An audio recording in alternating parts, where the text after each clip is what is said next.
ভারতের ইতিহাসে এমন কিছু নাম আছে যেগুলো শুধু নাম নয় বরং এক একটা আগুন, যেগুলো শুধু মানুষ নয় বরং আদর্শ। আজ আমরা এমনই একজন মানুষের ইতিহাস জানব যার বয়স মাত্র 23 বছর, কিন্তু সাহস, চিন্তা আর আত্মত্যাগে সে আজও অমর। তিনি হচ্ছেন বীর বিপ্লবী, ভারতীয় স্বাধীনতা সংগ্রামী ভগৎ সিং। ভগৎ সিং জন্মগ্রহণ করেন 28 সেপ্টেম্বর 1907 সালে পাঞ্জাবের বাঙ্গা গ্রামে। তিনার পরিবার ছিল চরম দেশপ্রেমিক। তিনার বাবার নাম কিষান সিং, তিনার চাচা অজিত সিং এবং সরল সিং, এই দুজনেই ব্রিটিশ বিরোধী আন্দোলনে যুক্ত ছিলেন। ভগৎ সিং যখন তিনার মায়ের পেটে, তখন তিনার পরিবার জেলের মধ্যে বন্দী। ভগৎ সিং তিনি দেশপ্রেম বই থেকে নয় বরং তিনি দেশপ্রেম শিখেছিলেন নিজের বাড়ি থেকে। 1919 সাল, ভগৎ সিংয়ের বয়স তখন মাত্র 12 বছর। জালিয়ানওয়ালাবাগের হত্যাকাণ্ড তিনার জীবনের মোড় ঘুরিয়ে দেয়। হাজারো নিরস্ত্র ভারতীয়কে ব্রিটিশরা, ইংরেজরা গুলি করে হত্যা করে। ভগৎ সিং সেখানে গিয়ে শহীদদের রক্তমাখা মাটি হাতে নিয়ে তিনি বলেছিলেন, এই রক্ত, এই কোরবানি, এই আত্মত্যাগ কখনোই বৃথা যাবে না।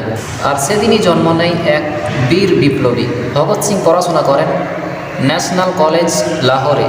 তিনি ছিলেন অসাধারণ মেধাবী, গভীর পাঠক, অত্যন্ত চিন্তাবিদ ও যুক্তিবাদী। তিনি পড়তেন কার্ল মার্কস, লেনিন, রুশ বিপ্লব ও সমাজতন্ত্র, এবং সেখান থেকেই তিনি বুঝতে পারেন যে স্বাধীনতার জন্য শুধু আবেদন নয় বরং দরকার বিপ্লবের। কলেজে পড়াশোনা শেষ হলে তিনার পরিবার তিনার বিয়ের ব্যবস্থা করতে চান, কিন্তু ভগৎ সিং দেশের জন্য নিজের বিয়ের প্রস্তাবকে প্রত্যাখ্যান করে তিনি বাড়ি থেকে চলে যান। এরপর তিনি যুক্ত হন হিন্দুস্তান সোশ্যালিস্ট রিপাবলিকান অ্যাসোসিয়েশনে। সঙ্গী হন চন্দ্রশেখর আজাদ, সুখদেব ও রাজগুরু। 1928 সাইমন কমিশন আসে ভারতে, ভারতীয় ছাড়া ভারতের ভবিষ্যৎ ঠিক করতে, কিন্তু লালা লাজপত রায় তিনি এর বিরোধিতা করেন। এরপর ব্রিটিশরা লালা লাজপত রায়ের ওপর লাঠিচার্জ করে এবং লাঠির প্রচণ্ড আঘাতে লালা লাজপত রায় তিনি সেখানেই শহীদ হয়ে যান। তখন ভগৎ সিং তিনি শপথ নেন যে এই শহীদের, এই রক্তের, এই খুনের জবাব আমরা নিশ্চয়ই দেব। 17 ডিসেম্বর 1928 ভুল করে নয় বরং পরিকল্পনা করে ব্রিটিশ অফিসার জেপি স্যান্ডার্সকে গুলি করে হত্যা করা হয়।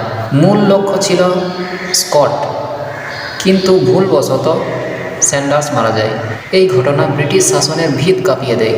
8 এপ্রিল 1929 ভগৎ সিং ও বটুকেশ্বর দত্ত দিল্লির কেন্দ্রীয় আইনসভায় কম তীব্রতার বোমা তারা নিক্ষেপ করেন, কিন্তু তারা বোমা নিক্ষেপ করে সেখান থেকে পালিয়ে যাননি, বরং তিনারা চিৎকার করে বলতে থাকেন, ইনকিলাব জিন্দাবাদ।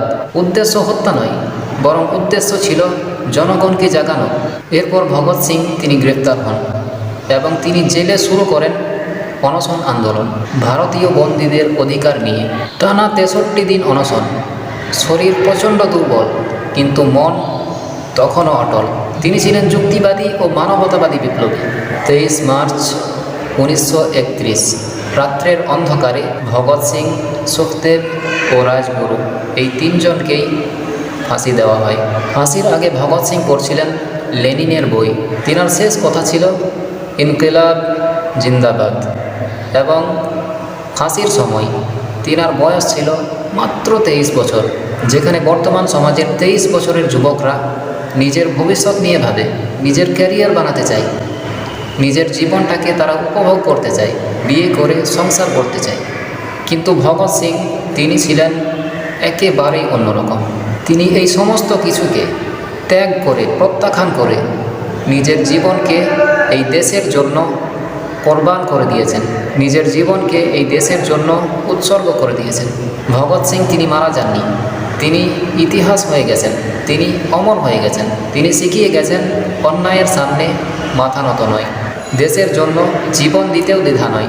আজও যখন কেউ বলে ইনকিলাব জিন্দাবাদ, তখন অন্তরের ভেতরে ভগৎ সিং আবারও জেগে ওঠেন। ভগৎ সিংয়ের এই আত্মত্যাগ থেকে, এই দেশপ্রেম থেকে যদি আপনি সামান্য শিক্ষা নিতে পেরেছেন, অবশ্যই ভিডিওটিকে একটি লাইক করবেন এবং কমেন্টে ইনকিলাব জিন্দাবাদ লিখবেন। আর এমনই শিক্ষামূলক ভিডিও পাওয়ার জন্য এই চ্যানেলটিকে অবশ্যই সাবস্ক্রাইব করবেন।